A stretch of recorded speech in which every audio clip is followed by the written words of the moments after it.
লেখকের কথা। বিসমিল্লাহির রহমানির রহিম। নিশ্চয়ই সকল তারিফ কেবল তার, যিনি আমাদের দ্বীন ইসলামকে পরিপূর্ণ করে দিয়ে বাইরের সবকিছুকে জাহিলিয়াত হিসেবে ঘোষণা দিয়েছেন। দুরূদ ও সালাম বর্ষিত হোক আমাদের প্রিয় নবী মুহাম্মদ সাল্লাল্লাহু আলাইহি ওয়াসাল্লামের উপর, যিনি সমাজ থেকে জাহিলি সভ্যতাকে দূর করে আল্লাহর উলুহিয়াতের সভ্যতাকে প্রতিষ্ঠা করেছেন। আর রহমত এবং শান্তি বর্ষিত হোক রাসূল সাল্লাল্লাহু আলাইহি ওয়াসাল্লামের পরিবার ও সাহাবীদের উপর, যারা ইসলামী সভ্যতাকে বিশ্বব্যাপী বিস্তার করেছেন এবং এই পথে নিজেদের কুরবান করেছেন। পশ্চিমা বিশ্ব যে ইসলামের সাথে এক সামগ্রিক লড়াইয়ে লিপ্ত, একবিংশ শতাব্দীতে এসে এই বিষয়ে কোনো মুসলিমের সন্দেহ থাকার কথা নয়। এই দ্বন্দ্ব সভ্যতার দ্বন্দ্ব। পাশ্চাত্য সভ্যতা বিশ্ব নেতৃত্বের আসন গ্রহণ করার পর নিজেদের জন্য একমাত্র হুমকি হিসেবে চিহ্নিত করে ইসলাম ও মুসলিম উম্মাহকে। পাশ্চাত্য সভ্যতাকে পরাজিত করে বিশ্ব নেতৃত্ব গ্রহণ করার একমাত্র শক্তি ইসলামী সভ্যতার ভিতরেই আছে। ফলে পশ্চিমা ইসলামের বিরুদ্ধে এক সামরিক যুদ্ধে অবতীর্ণ হয়েছে। সামরিক আগ্রাসনের পাশাপাশি এই যুদ্ধের আরো ভয়াবহ দিক হলো আদর্শিক আগ্রাসন, যাকে বলা যায় মনস্তাত্ত্বিক লড়াই। ইসলাম ও পাশ্চাত্য সভ্যতার দ্বন্দ্ব এই টপিকে অনেক ইসলামী চিন্তাবিদই বই লিখেছেন। বিগত শতাব্দীতে যারা এই বিষয়ে কাজ করেছেন, তাদের কাজগুলো তাদের সময়ের জন্য বর্তমানের তুলনায় বেশি প্রাসঙ্গিক ছিল। কারো লেখার ধরন ছিল পশ্চিমা দার্শনিকের থিওরি সমূহের খণ্ডন, আবার কেউ কেউ তখনকার সমাজ বাস্তবতার চিত্র তুলে ধরার মাধ্যমে ইসলামের সাথে পাশ্চাত্যের সংঘাতকে বোঝানোর চেষ্টা করেছেন। কিন্তু সময়ের সাথে সাথে আমাদের সামনে দুটি সংকট এসে হাজির হয়েছে। প্রথমত, মুসলিম বিশ্বের পরাজিত মানসিকতা, হীনম্মন্যতা কিংবা পাশ্চাত্য মুগ্ধতা সীমাহীন বৃদ্ধি পাওয়া। ফলে পাশ্চাত্য সভ্যতার সাথে মুসলিম বিশ্বের আপোষ এবং পাশ্চাত্যকে ইসলামীকরণের চেষ্টায় জোরদার হয়েছে। দ্বিতীয়ত, প্রথমে উল্লেখিত সমস্যা মোকাবেলা করার জন্য ইসলাম ও পাশ্চাত্য সভ্যতার মূল দ্বন্দ্ব প্রসঙ্গে সমসাময়িক যেই বয়ান তৈরি করার প্রয়োজন ছিল, সেই জায়গাটায় বিরাট শূন্যতা রয়ে। অন্ততপক্ষে বাংলা ভাষার এই শূন্যতার কথা অস্বীকারের কোনো সুযোগ নেই। আমার ব্যক্তিগত অনুসন্ধান এমনই। প্রথম সংকটকে আমরা মডারেশন হিসেবে জানি। এটা মুসলিম সমাজে অতিমাত্রায় বৃদ্ধি পেয়েছে। কিভাবে এবং কাদের মাধ্যমে এই সংকট দিন দিন বেড়েই চলেছে, বিষয়টি খুবই গুরুত্বপূর্ণ। তাই এই বিষয়ে একটি স্বতন্ত্র রচনার দাবি রাখে। ফলে বক্ষমান গ্রন্থের প্রথম সংকট নিয়ে আলোচনা থাকবে না। আমাদের আলোচ্য বিষয় দ্বিতীয় সংকট। বর্তমান সময়ে ইসলামী স্কলারগণ প্রথম সংকট মোকাবেলা করার চেষ্টা করেননি। ব্যাপারটি মোটেই এমন না। তারা চেষ্টা করলেও পাশ্চাত্য সভ্যতা নিয়ে তাদের পড়াশোনার একটা কমতি আছে। ফলে অধিকাংশই একদম জীবন ঘনিষ্ঠ বিষয়গুলোতে হোঁচট খেয়েছেন। প্রতিরক্ষার জায়গা থেকে লিখতে গিয়ে অনেক সময় ইসলামের আপোষহীন দাসত্বের বাণী থেকে সরে এসেছেন কিংবা শিথিলতা প্রদর্শন করেছেন। পাশ্চাত্যের মূলকে না জানার পাশাপাশি সমাজ বাস্তবতায় পাশ্চাত্যের প্রভাব অনুধাবন করারও অক্ষমতা তৈরি হয়েছে। যে বিষয়টি আসলে পাশ্চাত্যের প্রভাব, সেটা আমাদের কাছেও কারো কাছেই সমস্যার মনে হচ্ছে না, বরং এটাকে আমরা গৌরবের কারণ বানিয়ে নিয়েছি। ফলে পাশ্চাত্য বিরোধী বক্তব্যেও পশ্চিমের ভয়াবহ প্রভাব লক্ষ্য করা যায়। সমস্যার মূল যখন চিহ্নিত হবে না, তখন সমাধানও ভুল আসবে, এটাই নিয়ম। আর হচ্ছেও তাই। বাতিল যেভাবে আসবে তাকে সেভাবেই মোকাবেলা করতে হবে। এমন সরল সোজা যুক্তির মার পেঁচে পশ্চিম সভ্যতাকে বরণ করে নেওয়ার সবক দেওয়া হচ্ছে। কিন্তু তারা ভুলে যাচ্ছে, হক এবং বাতিলের বিভাজন শুধু নামেই নয়, বরং উভয়ের মাঝে কাঠামোগত বিস্তর ফারাক রয়েছে। বাতিল যে পথে উন্নতি করবে, হক সে পথে উন্নতি করতে পারবে না, বরং সে পথে হক বাতিলের সাথে একাকার হয়ে বিলুপ্ত হয়ে যাবে।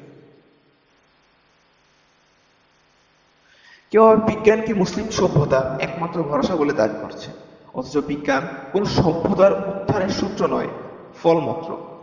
উপযুক্ত বাস্তবতাগুলোর সামনে রেখেই বক্ষমান গ্রন্থে পাশ্চাত্যের মূল ভিত্তিমূলের উপর দাঁড়িয়ে আছে। পাশ্চাত্যের মূল কাঠামো তুলে ধরার চেষ্টা করা হয়েছে।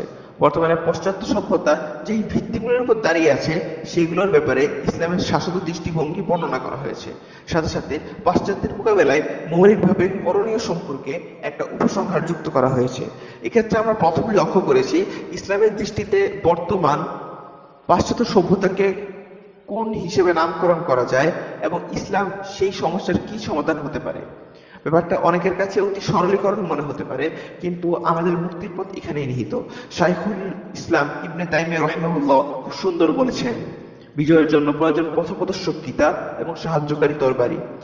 এই বইকে মৌলিক বা অনুবাদ কিংবা সংকলন এককভাবে কোনোটাই বলা যায় না, কারণ এখানে তিন ধরনের লেখারই সংমিশ্রণ ঘটেছে। তবে বিন্যাসের দিক থেকে এক ধরনের মৌলিকত্ব রয়েছে।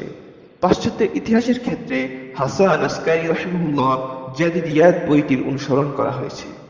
ভূমিকা ও উপসংহার একেবারেই মৌলিক।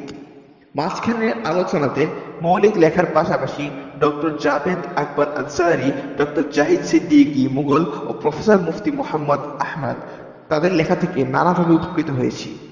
এর মধ্যে ডক্টর মুঘল সাহেবের ইসলামী ব্যাংকারি আওয়ারুল জমহুরিয়াত ও মাকালাতের তাহজিব মাগরিব এবং মুফতি আহমদ সাহেবের তারাউফে তাহজিব মাগরিব উল্লেখযোগ্য। মুসলিম সমাজে পাশ্চাত্য সভ্যতার প্রভাব অনেক বিস্তৃত, এমনকি আমাদের দৈনন্দিন জীবনের নানা আচরণ, কথাবার্তা ও কর্মকৌশলের সাথে পাশ্চাত্য চিন্তা চেতনার সংশ্লিষ্টতার ব্যাখ্যা পাওয়া যায়। বলা যায় খুবই উপকারী, খুবই ব্যাপক একটি বিষয়। তাই বিন্যাসের ক্ষেত্রে লেখা সংক্ষিপ্ত হলেও বিষয়বস্তুর ব্যাপ্তিকে ধরে রাখার চেষ্টা করা হয়েছে। ইসলামের সাথে পাশ্চাত্যের মূল বিশ্বাস ও দৃষ্টিভঙ্গির সাংঘর্ষিক অবস্থানকে তুলে ধরা হয়েছে। আর আলোচনার মাঝে মাঝে সংশ্লিষ্ট নানান বাংলা বইয়ের উল্লেখ করা হয়েছে, যেন পাঠক এই বিষয়ে বিস্তারিত পড়াশোনা করার জন্য ফুল একটি প্যাকেজের সন্ধান পান। বইটির পিছনে অনেক ভাইয়ের শ্রম ও সহযোগিতা রয়েছে, তাদের সবার প্রতি শুকরিয়া জ্ঞাপন করছি। বইটি যেন আল্লাহর কাছে মাকবুল হয়, উম্মাহের বিশুদ্ধ চিন্তা গঠনে সহায়ক হয় এবং একবিংশ শতাব্দীর জাহিলি সমাজকে ভেঙে ইসলামী সমাজ বিনির্মাণে সামান্য হলেও ভূমিকা রাখে, এই প্রত্যাশা। মহান আল্লাহ সুবহানাহু ওয়া তাআলা বইটির সাথে সংশ্লিষ্ট সকলের খেদমত কবুল করে নিন। ইফতেখার সিফাত 29 জিলহজ 1441। সম্পাদকীয়। কুরআনুল কারিমে আল্লাহ সুবহানাহু ওয়া তাআলা অতীতের বিভিন্ন সভ্যতার আলোচনা করেছেন। এর মধ্যে কওমে সাবা এবং নিকটে অতীতের রোম সভ্যতার আলোচনা উল্লেখযোগ্য। সমকালীন প্রেক্ষাপটে এসব সভ্যতার বেশ বাহ্যিক উন্নতি ছিল। তারা নিছক আমোদ ফুর্তি বা যশ খ্যাতির জন্য বড় বড় ভবন নির্মাণ করত এবং তাদের যুদ্ধ ও প্রতিরক্ষার ব্যবস্থা এতটাই উন্নত ছিল যে তাদের থেকে মনে হতো তারা এর চেয়ে উন্নত কোনো শক্তির অস্তিত্ব স্বীকার করে না। কিন্তু কুরআনুল কারিমে এসব সভ্যতা নিয়ে আলোচনার প্রাসঙ্গিকতা ছিল তাদের আকীদা, বিশ্বাসের স্বরূপ তুলে ধরা বাধ্যত। এরা এত উন্নতির পরেও যা তাদের ধ্বংসের দিকে টেনে নিয়ে গিয়েছিল। তাই কোরআন খুবই গুরুত্বের সাথে তাদের আকীদা বিষয়গুলো তুলে ধরেছে। যে চিন্তা চেতনার উপর তাদের সভ্যতার ভিত্তি রচিত হয়েছে, কোরআন সেগুলোর বিস্তার বর্ণনা করেছে। আলোচিত সভ্যতাগুলো মৌলিকভাবে সৃষ্টি, স্রষ্টা, জীবন জগতের শুরু শেষ, মানুষের পুনরুত্থান ও বিচার দিবস এসব বিষয়ে অবিশ্বাস ছিল। তারা মনে করত এই বিশাল জগৎ কারো সৃষ্টি নয়, এগুলো ঘটনাক্রমে সৃষ্টি এবং জীবন মাত্র একটাই। এই ইহজগতের পর আর কোনো জীবন নাই যেগুলো মানুষ কোনো প্রতিপত্তিশালী স্রষ্টার সামনে হিসেবে সম্মুখীন হবে। তারা বলতো আমাদের পার্থিব জীবনই একমাত্র জীবন, আমরা মরি ও বাঁচি এখানেই এবং আমরা পুনরুত্থিত হব না। মুমিনুন 37। তারা আল্লাহ সুবহানাহু ওয়া তাআলার পরিবর্তে তাদের মধ্যে যারা দ্বীনের হকের চরম বিরোধী ও উদ্ধত চরিত্রের অধিকারী ছিল তাদের আদেশ নিষেধই পালন করত। তারা উদ্ধত বিরোধীদের আদেশ পালন করত। হুদ আয়াত 59। ফলে তাদের ধ্বংস ছিল অনিবার্য। অতঃপর পাকড়াও করলো তাদেরকে ভূমিকম্প, ফলে তারা সকালবেলায় নিজ নিজ গৃহে উপর হয়ে পড়ে রইল। সূরা আরাফ আয়াত 78। এই অবিশ্বাস তাদের এতটাই স্বেচ্ছাচারিতায় প্রণোদনা দিয়েছিল যে তারা এক সীমাহীন অনৈতিক সমাজ গড়ে তুলেছিল। সেখানে সত্য ও নৈতিকতার প্রতি আহ্বানকারীদের বলা হতো গোড়া ও সেকেরে। ঠাট্টা করা হতো এই বলে যে তুমি তো দেখছি বিরাট সাধু। আরাফ আয়াত 82। সত্য ও মিথ্যা, ভালো ও মন্দ, পাপ ও পুণ্য নির্ধারণ করত তাদের মন, তাদের ব্যক্তি স্বাতন্ত্র্য। ফলে তারা একজন হয়ে উঠেছিল চিন্তায় আল্লাহর দাস মুক্ত এক সত্তা, নিজেরাই হয়ে উঠেছিল নিজেদের রব। যে কোনো সভ্যতার বুনিয়াদ হলো আকীদা ও ধর্ম বিশ্বাস, এবং সমস্ত সভ্যতা তা ছোট হোক বা বড়, দীর্ঘমেয়াদী হোক কিংবা স্বল্প মেয়াদী, তা গড়ে ওঠে একটি বিশ্বাসগত কাঠামোর উপর। কোন সভ্যতার আকীদা বিশ্বাস যদি গভীর থেকে উপলব্ধি করা যায়, তাহলে দূর থেকেও খুব সহজেই সে জাতির জীবনের ছক পূরণ করা যায়। তাই কোন সভ্যতা বা বাহ্যত যতই উন্নত হোক, তারা মূল্যায়ন হবে তার আকীদা বিশ্বাস দিয়ে। কোরআন অতীতের সভ্যতাগুলোকে এভাবেই মূল্যায়ন করেছে, যাতে কোরআনের অনুসারীরা কোনো আধুনিক সভ্যতার বাহ্যত উন্নতি ও অন্তরীণ বিজয় দেখে নিজেদের প্রতারিত না করে, বরং যেন তারা হাকিকত সম্পর্কে খোঁজ নেয়, সভ্যতাকে বোঝে এবং সে বিষয়ে ইমানি দিক থেকে সিদ্ধান্ত গ্রহণ করতে পারে। স্পেনের মুসলিমদের পতনের পর পর্যায়ক্রমে নানা আন্দোলন ও সংস্কারকারী দিয়ে বিগত কয়েক শতক থেকে ইউরোপ আমেরিকার যৌথ আকীদা বিশ্বাস, পরস্পর অর্থায়ন ও সাংস্কৃতিক মিলনের বদৌলতে যে নতুন সভ্যতার সৃষ্টি ও জয় জয়কার হয়েছে, আমরা একে পশ্চিম সভ্যতা বলে জানি। একথা অস্বীকার করার উপায় নাই যে ইসলামের পর মানুষের জীবনে প্রভাব সৃষ্টিকারী এমন জাদুকরী কোনো সভ্যতার জন্ম হয়নি। হিউম্যান বিইং তথা ব্যক্তি স্বাতন্ত্র্যমূলক এই জীবন ব্যবস্থা বা সভ্যতার প্রধান আকর্ষণ হলো এর সহজতা ও রাষ্ট্র কর্তৃক ব্যক্তিকে তার সর্বোচ্চ পর্যায়ে স্বেচ্ছাচারিতার অনুমোদন দেওয়া।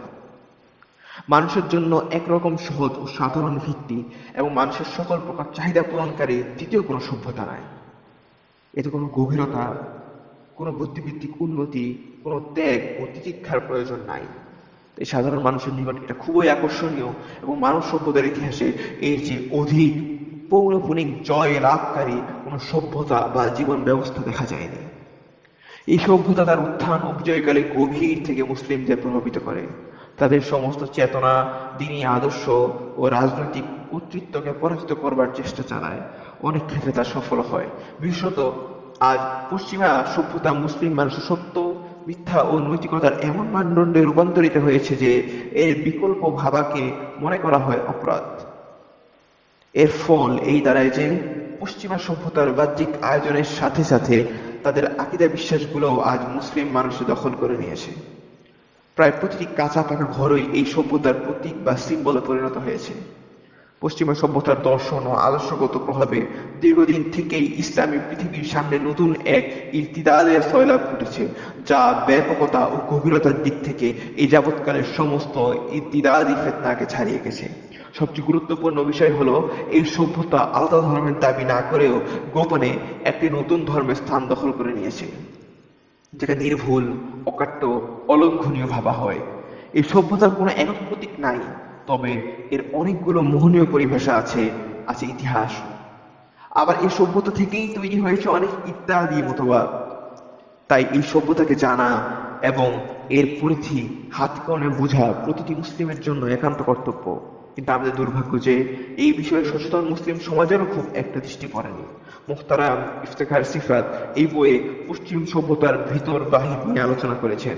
তাদের আকীদা, বিশ্বাস, দর্শন, পরিভাষাগত জটিলতা এবং ইতিহাস ও তার উৎসগুলো বেশ চমৎকারভাবে তুলে ধরেছেন।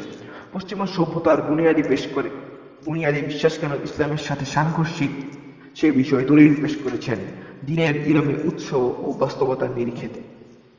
একই সাথে তিনি পশ্চিমা সভ্যতার ভিত, হিউম্যান বিইং ও তার ইতিহাস থেকে জন্ম নেওয়া স্বাধীনতা, সমতা, উন্নতির স্বরূপ এই বিষয়ে ইসলাম দৃষ্টিভঙ্গি তুলে ধরেছেন, দেখিয়েছেন এই সভ্যতার মানবিক হয়ে ওঠার পিছনে অসরলতাগুলো। তিনি খুব সূক্ষ্মভাবে পশ্চিম সভ্যতার বেঁধে দেওয়া মানদণ্ডকে স্ট্যান্ডার্ড ধরে সবকিছু মূল্যায়ন করার, বিশেষত ইসলামের আহকাম ও বিধানকে মূল্যায়ন করার যে প্রবণতা, তাকে চিহ্নিত করেছেন। খুব গভীর থেকে দেখিয়েছেন কিভাবে একটি মুসলিম মানুষ পশ্চিমা সভ্যতা দ্বারা প্রতারিত হয় এবং আখিরে নিজের ঈমান আমল হারিয়ে বসে। পাশাপাশি হাজারো বাহ্যিক উন্নতির পরেও বিশ্বাস ও বিকৃতির ফলে একটি সভ্যতা কিভাবে মানুষকে ধ্বংসের দিকে নিয়ে যায়, দিক নিয়েও পেশ করেছেন গুরুত্বপূর্ণ দিক নির্দেশনা। পশ্চিমা সভ্যতাকে বোঝার জন্য নানা দিক থেকে কাজ হলেও পুরো বিষয়টাকে একসাথে এত সুন্দর উপস্থাপনাকে বিরলাই বলতে হবে। আশা করছি বাংলাভাষী পাঠকদের জন্য বইটি খুবই উপকারী হবে, বিশেষত যারা বুদ্ধিবৃত্তিক দাওয়াতের ময়দানে কাজ করেছেন এবং সমাজের নানান আঙ্গিকে সময়ের স্রোত ও আধুনিক চিন্তার নামে বহমান ইরতিদাদের ফিতনা সম্পর্কে জানতে আগ্রহী তাদের জন্য। আল্লাহ আমাদের এই ইরতিদাদি সভ্যতা থেকে বাঁচার তৌফিক দিন। লেখক ও এর সাথে সংশ্লিষ্ট সবাইকে কবুল করুন। এই বইকে মানুষের হেদায়েতের ওসিলা বানান। আমিন। মোহাম্মদ আফসার।